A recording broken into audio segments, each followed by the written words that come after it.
नमस्कार मित्रों, हर हर महादेव। ध्यान की प्रक्रिया, ध्यान के लिए बहुत से विद्वजनों ने अपने अपने हिसाब से बहुत सी बातें कही हैं। ये भी कहा गया कि जब ध्यान परम चरम पर पहुंचता है तो परम आनंद की प्राप्ति होती है।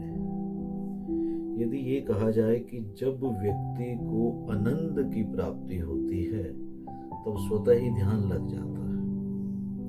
पिछले वीडियोस में भी कहा गया, एक बच्चे का उदाहरण दिया गया। अब आप यहां देखें कि ध्यान किसका लगा, ध्यान साधना। जब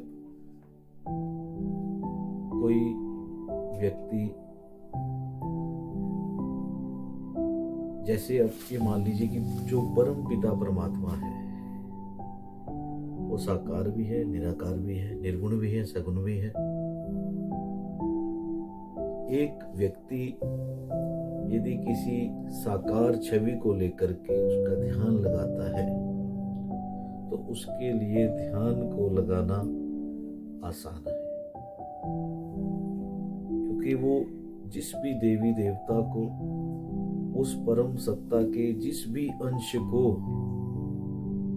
मानता है, उनका नाम सिमरन करना, बार बार सिमरन करना।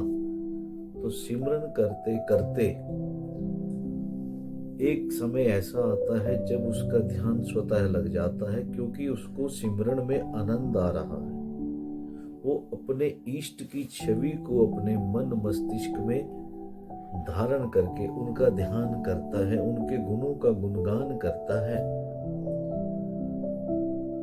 तो उसे परम आनंद की प्राप्ति होती है। जब परम आनंद की प्राप्ति होती है तो ध्यान स्वतः ही लगता चला जाता है। जैसे बताया कि ध्यान कोई लगाने की कोई प्रक्रिया नहीं है। हाँ, यदि एक साकार छवि को मन में रख करके हम उसकी ओर एकाग्रचित्त होकर के बैठ जाएं, उसके नाम का सिमरन या उनका कोई मंत्र, जैसे अगर हम राम की बात करें तो राम जी की छवि को मन में ले आए, या उनका कोई चित्र, उनकी कोई फोटो सामने रखी, उनके स्वरूप का ध्यान किया, उनके गुणों का गान किया। ऐसे बड़े सिद्ध पुरुष हुए हैं, अनेकानेक संत हुए हैं, महापुरुष हुए हैं, जो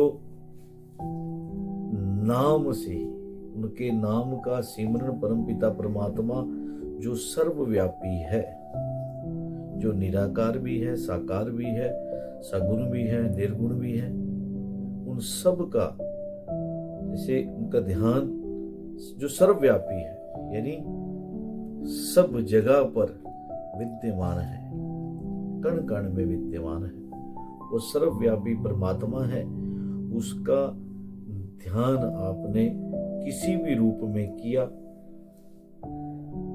जैसे मीराबाई जी, पायो जी मैंने राम रतन धन पायो, पायो जी मैंने, कि मीराबाई जी ने भगवान के एक सगुण साकार रूप को मन में ध्याया और निरंतर उनका जाप किया, और फिर उन्होंने इसी माध्यम से परमात्मा की प्राप्ति को कर लिया।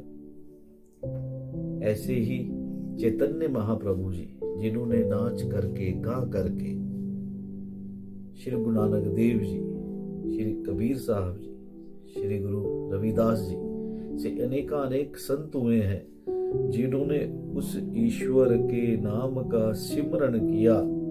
अब सिमरन, सिमरन का अर्थ क्या? सिमरन यानी बार बार जिसका हम नाम बार बार दोहराते हैं, जब उसमें हम आगे आनंद आ रहा है, तो आनंद जब जिस चीज में हमें आता है, ध्यान हमारा स्वतः ही लग जाता है।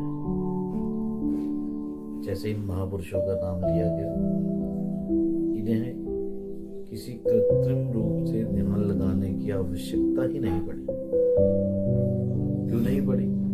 क्योंकि इनके जो नाम लेने का, सुमिरन करने का जो तरीका था, जो ढंग था, वो उनके रूप को निहारना, उनकी छवि को यहाँ ले आना। लेकिन ये ऐसे एक बार एक दिन में नहीं हो गया।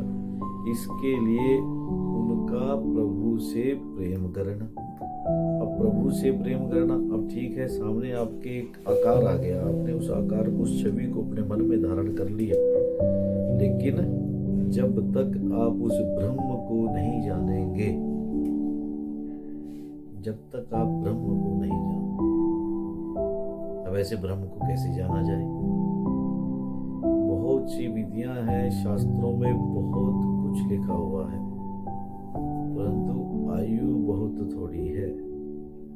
शास्त्रों का पार नहीं पाया जा सकता। इतनी कम आयु में किस प्रकार से आप ब्रह्म को जानेंगे? विधियां अनेका अनेक हैं, शास्त्रों की बहुत सी बातें हैं कि परम पिता परमात्मा सर्वव्यापी साकार रूप में भी है, निराकार रूप में है, सगुण है, निर्गुण है। साकार रूप से यदि आप उसको भजते हैं, उसको ध्याते हैं, उसके नाम का सुमिरन करते हैं, तो जब आप बारंबार एक तन्मयता आपकी बन जाती है, तो आपका, जब आपको ये परमपिता परमात्मा के नाम में, उसके संकीर्तन में आनंद आने लगता है। आनंद कोई कृत्रिम चीज नहीं है, किसी कृत्रिम रूप से आपको आनंद नहीं मिल सकता। आनंद आपको अंदर से ही, आपके अंतःकरण से ही आने वाली अनुभूति है। जब आपको उनके नाम संकीर्तन में, उनके नाम की चर्चा करने में, उनके नाम का सत्संग करने में जब आनंद आना प्रारंभ हो जाएगा, तो आपका स्वतः ध्यान लगना शुरू हो जाएगा। फिर किसी कृत्रिम रूप से ध्यान लगाने की आवश्यकता नहीं है। आगे आने वाले वीडियोस में यदि उसकी कृपा रही, तो आपको कृत्रिम रूप से ध्यान कैसे लगाना है वो भी बताया जाएगा। बहुत से अनेकानेक लोग कृत्रिम रूप से भी ध्यान को साध करके उन्होंने इस ध्यान की विधि से ध्यान मार्ग पर चलते हुए बहुत सी चीजें प्राप्त कर ली हैं। जैसे आपको यदि कोई क्रोनिक डिजीज है, तो ध्यान मार्ग से जब आप ध्यान को साध लेते हैं, तो उसके ऊपर आप विजय प्राप्त कर जाते हैं। यानी आपके अंदर, वैसे तो मेडिकल साइंस भी कहती है कि हमारे अंदर स्वयं ही, अपने आप ही, परम पिता परमात्मा के द्वारा ही एंटीबायोटिक्स बनते हैं। किसी भी रोग से लड़ने की शक्ति हमारे अंदर स्वतः ही होती है, परंतु किसी के अंदर कितनी है, किसी के अंदर कम है, ज्यादा है, बहुत ज्यादा है। और हम विषय वासनाओं में भटक करके, सांसारिक कामों में भटक करके हमारी वो शक्ति खो चुकी है या कम हो चुकी है। तो ध्यान के मार्ग पर चल करके हम उस शक्ति को बढ़ा सकते हैं और हम निरोग हो सकते हैं। हमारा मन स्वस्थ हो सकता है। जब हमारा मन स्वस्थ होगा तो हमारा तन भी स्वस्थ होगा। जब तन स्वस्थ होगा तब हम कोई कार्य कर सकते हैं, अन्यथा कुछ भी कार्य हम नहीं कर सकते।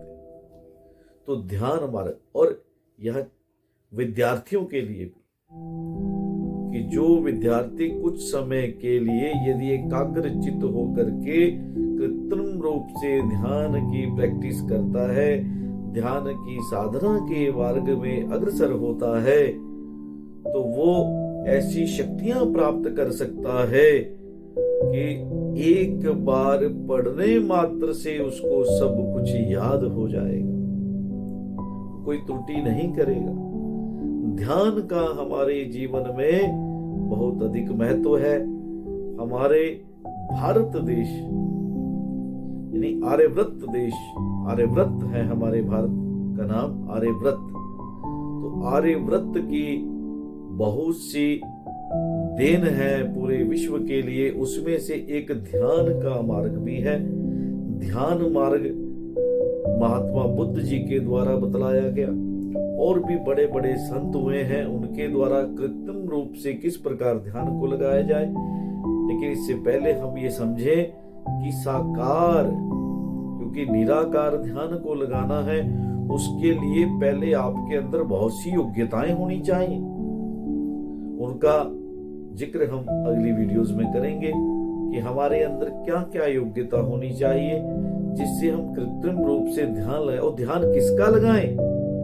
जिसको हमने देखा ही नहीं, जिसको हम जानते ही नहीं। जैसे यदि आपने रसगुल्ला खाया है, गुलाब जामुन खाया है, गुलाब जामुन का स्वाद आपको पता है, तो आप गुलाब जामुन की बात कर सकते हैं कि किस प्रकार से है, कैसा है, मिठास है, उसकी क्वालिटीज के बारे में बात कर सकते हैं। लेकिन उस निराकार ब्रह्म को जब आपने जाना ही नहीं, उसको समझा ही नहीं, उसके बारे में आपको पता ही नहीं है, तो उसका ध्यान आप कैसे लगा सकते हैं?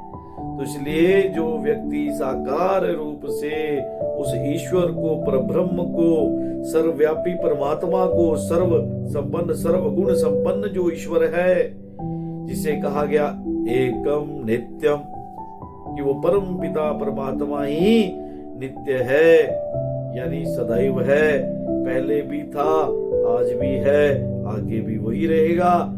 ये शरीर तो बारंबार हम प्राप्त करते हैं, ये पंच भौतिक शरीर नष्ट हो जाने वाला है, लेकिन एकम नित्यम परम पिता परमात्मा का नाम सदा रहने वाला है, बाकी सब कुछ अनित्य है।